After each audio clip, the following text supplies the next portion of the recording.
प्रशांत किशोर लगातार सीमांचल का दौरा कर रहे हैं, क्या लगता है इससे कितना असर पड़ेगा महागठबंधन को?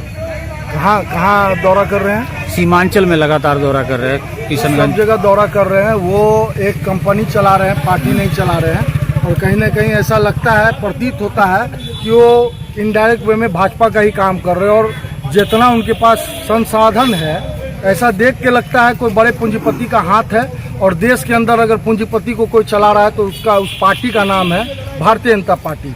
और ऐसे जो प्रशांत किशोर पांडे, इनका इतिहास आप जब खंगालने का काम कीजिएगा तो ये पहले मोदी जी के लिए काम किया करते थे। 2012 में मोदी जी के साथ सहयोग करके उनको प्रधानमंत्री बनाने में, जैसा इनका कथनी अपने जबान से है, और ये प्रधानमंत्री बने। फिर 15 में ये नीतीश कुमार के पास आ जाते हैं और राष्ट्रीय उपाध्यक्ष बन जाते हैं। और वो किसके कहने पे बने थे? वो नीतीश कुमार ने भली भांति बताने का काम किया बिहार की आवाम को कि अमित शाह ने फोन किया, और फोन करने के बाद वो बनते हैं। तो अब ये आम आवाम के अंदर क्लियर है, स्पष्ट है, ये प्रशांत किशोर पांडे जो अपना जाति छुपा के जा रहा है, ये अपने जात का वोट तो ला नहीं सकता है, लेकिन कहीं ना कहीं इंडिया गठबंधन को नुकसान पहुंचाने के लिए जिस तरह से इनका चाल चरित्र और चेहरा है, कथनी और कहनी में जमीन आसमान का अंतर है। एक तरफ इनका बयान आता है कि भाई मुसलमानों का हमको वोट नहीं चाहिए, लेकिन फिर मुसलमान के क्षेत्र में आकर के आप तरह तरह का शगुफा छोड़ने का काम करते हैं।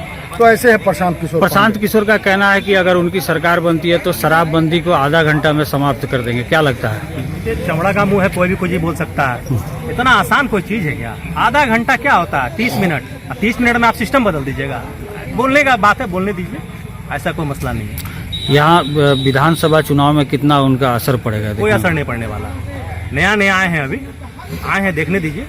रणनीति बना रहे हैं, लोगों को बता रहे हैं हम ये करेंगे, हम वो करेंगे। तो बोलना है उनका, बोलने दीजिए। आवाम वोट ना देता है, उनके बोलने से क्या हो जाएगा?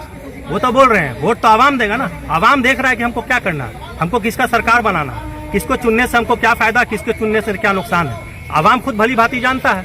इसे प्रशांत किशोर कुछ चलने वाले नहीं है सीमांचल में। अभी आए हैं, मेहनत करने दीजिए, थोड़ा सा धूल गर्दा खाने दीजिए बिहार का, उनको बिहार बढ़िया से समझ में आ जाए। उसके बाद शराबबंदी कानून रहना चाहिए या हटना चाहिए? शराबबंदी कानून रहना चाहिए, बहुत अच्छी चीज है ये। लेकिन सिस्टम में जो खराबी आ गया, कहीं पे शराब पकड़ा जा रहा, उस पे लगाम लगाने की जरूरत है। देखें, वो कहीं पे ट्रक में शराब मिल रहा है, कहीं जहरीली शराब मिल रहा है, उस पे लगाम लगना चाहिए। कहीं ना कहीं शराबबंदी कानून बहुत बढ़िया कानून है, इससे महिलाओं को बहुत ही आराम मिला।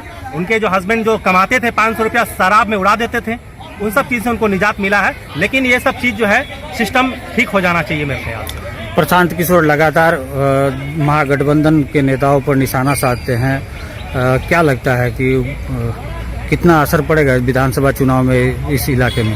प्रशांत किशोर के पास अपना कोई नेता है ही नहीं। इस इलाके में जब प्रशांत किशोर घूम रहे हैं तो कैंडिडेट खोज रहे हैं, अभी तक उनको सटीक कैंडिडेट नहीं मिला है। प्रशांत किशोर का जो 3 कैंडिडेट बहादुरगंज में हमारे पास बायोडाटा दिया है। मैं कांग्रेस पार्टी का जिला अध्यक्ष हूँ, अगर आप बोलिएगा तो मैं बायोडाटा दिखा दूंगा। और उनके ही पार्टी का दबंग नेता बहादुरगंज में कांग्रेस का माई बहन योजना फॉर्म भर रहा है। भीड़ काफी जुड़ती है, लेकिन भीड़ तो ऐसे सब में जुड़ता है। भीड़ तो ऐसे जुड़ता है, देखते हैं भीड़ के लिए।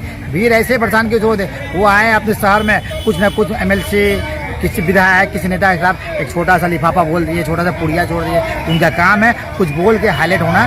प्रशांत किशोर अभी नेता नहीं बन पाए, अभी उनको बहुत समय लगेगा। आप किस रूप में देखते हैं प्रशांत किशोर को? देखिए, उनका जो एटीट्यूड है, लोगों को गुमराह करना, गुमराह करके हमारे जो ये मतलब पार्टी है इंडिया गठबंधन, उसको कमज़ोर करना और उससे फ़ायदा लेना। उससे बिहार का कोई भला होने वाला नहीं है। अगर भला अगर होगा तो इंडिया गठबंधन से ही होगा।